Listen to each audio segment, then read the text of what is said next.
On today's show, we have the latest rumors on Bradley Beal and Malcolm Brogdon. Could Lakers GM Rob Pelinka be in play for these two free agents here as week 2 of 2025 NBA free agency gets underway? Welcome into the Lakers Report by Chat Sports. Jeffrey Cooperstein here with you guys. We'll kick off today's show by asking you this question.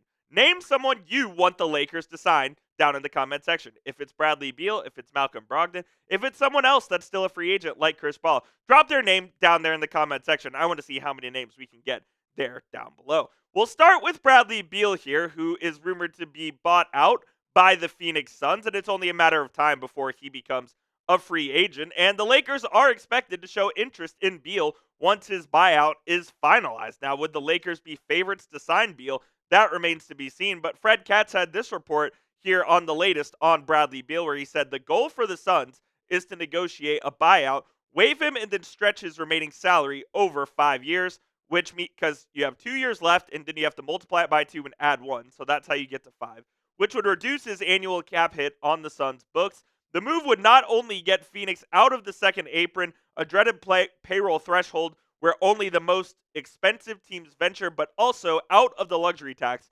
altogether. So it would open up a ton of flexibility for the Suns to buy out Beal, and then Beal could also go join a contender. So Fred Katz listed these 4 teams as potential destinations for Bradley Beal: the Lakers, the Los Angeles Clippers, or the Inglewood Clippers as I like to call them, the Golden State Warriors, and the Milwaukee Bucks, all as potential suitors for Mr. Beal. And the amount that all the teams can offer kind of varies a little bit here. The Lakers have the $5.1 million biannual exception to use, so that could be at their disposal. They already used the full mid-level on Deandre Ayton and Jake LaRavia, so they have that biannual exception. The Clippers have the taxpayer mid-level exception to use as well at $5.3 million. And then the Warriors have the full mid-level to use, the non-taxpayers. They are under the luxury tax. The Bucks are up against it the most out of any of these 4 squads, and they could only offer Beal a veteran minimum. But I do think it's possible that Beal could take a minimum, considering he'll still be getting paid a significant amount by the Phoenix Suns over the next 5 years. Beal last season did see a decline in numbers in 32 minutes a game, only played in about 58 games, I believe, and came off the bench a little bit as well, 53 games, excuse me.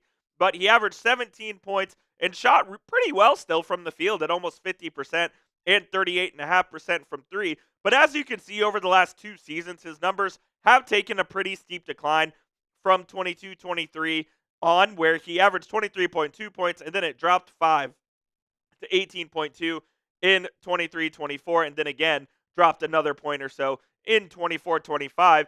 Beal on the wrong side of 30 has been declining over the last 2 seasons, and one of the other things is he's never healthy. He never plays a full season. There's always something going on with Beal that prevents him from playing in 65, 70 games a year. He's always around that 50 to 55 game threshold. And if you're the Los Angeles Lakers, who are looking for someone to come in there and be a 6-man type who can score, who can play a little bit of point guard if he needs to as well, and who could play a significant amount of minutes, like 24 to 28 minutes a night for hopefully 65 to 70 games, you're not going to get that in Beal. That's just not going to happen. Now, and I also am not sure about this. Would he be okay coming off the bench? I don't know if Beal wants to come off the bench. I think it's certainly a possibility that it happens, and if he's joining the Lakers, it would be the case. Same with the Clippers. I think same with any of the 4 teams that we previously mentioned. Beal would be coming off the bench, and he did come off the bench a little bit with Phoenix last year, but I don't think he was the most happy about that situation. Maybe that now that he would be joining a potential contender here in the Western Conference in the form of the Lakers or the Clippers or whoever it may be, he'd be more willing to come off the bench and help contribute to a winning situation. So I think if he's willing to come off the bench, it's potentially an option for Rob Pelinka and LA. Should the Lakers sign Bradley Beal? That's the question I have for you guys. If you think they should pull the trigger, type S for sign. If you don't, type P for pass. Let me know what you guys think down there in the comments. I would pass if I'm Rob Pelinka. I just don't think Beal is the right fit for what the Lakers need right now. LA needs someone who is going to be a more true point guard, and we've seen Beal try to run point guard with the Phoenix Suns when they had the Booker and Durant tandem there alongside Beal.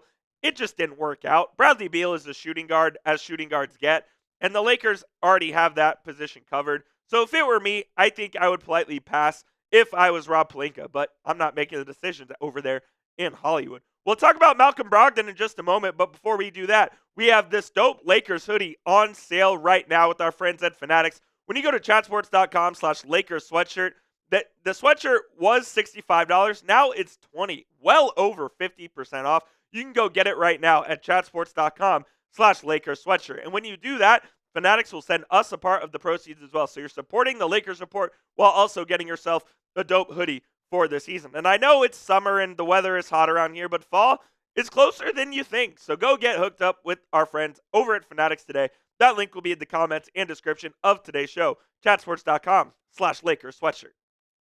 Could Malcolm Brogdon be a guy that the Lakers take a look at here in 2025 NBA free agency? Now, right off the bat, I'd be more interested in signing Brogdon than I would Bradley Beal. And I know when you look at the numbers for Brogdon the last 2 years are going to be of concern because he did not play. Limited to just 24 games last year. He was shut down in early March by the Washington Wizards, and they mutually agreed to shut him down for the rest of the season amid injuries and, in the direction of the franchise and whatnot. So I'm not sure that Brogdon played his best basketball last season. In fact, I know he didn't play his best basketball last season.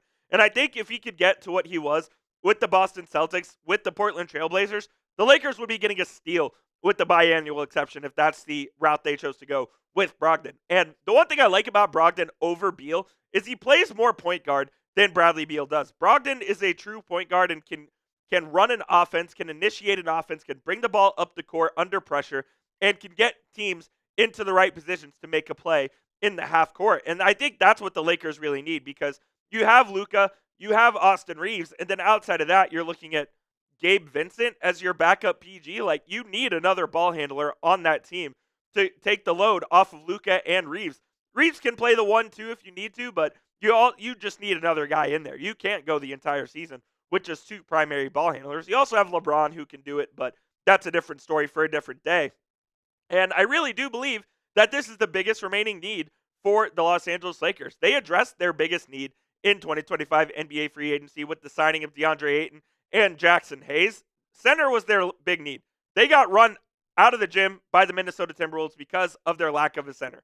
They went and they got Deandre Ayton, who is a starting caliber center in this league, and they retained Jaxson Hayes, who as a backup is a playable guy. And by the way, Hayes did waive his no-trade clause to re-sign with the Lakers. So he helped the Lakers out a little bit as well, and by waiving that clause in order to come back. The biggest remaining hole for this squad for me is backup point guard, and I don't think there's a question about it. Look, you can say the Lakers need an upgrade at wing, and that's why they're interested in trading for Andrew Wiggins of the Miami Heat.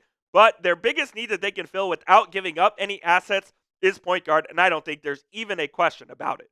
What do you guys think, though? Do you think PG is the biggest remaining need for LA? I think it absolutely clearly is. If you don't, comment what you think the biggest need for Los Angeles is down below. That will do it for today's show, guys. Appreciate you for tuning in to the Lakers Report by Chat Sports. If the Lakers make a move, you know where to be. It's right here on the channel. We'll see you guys soon.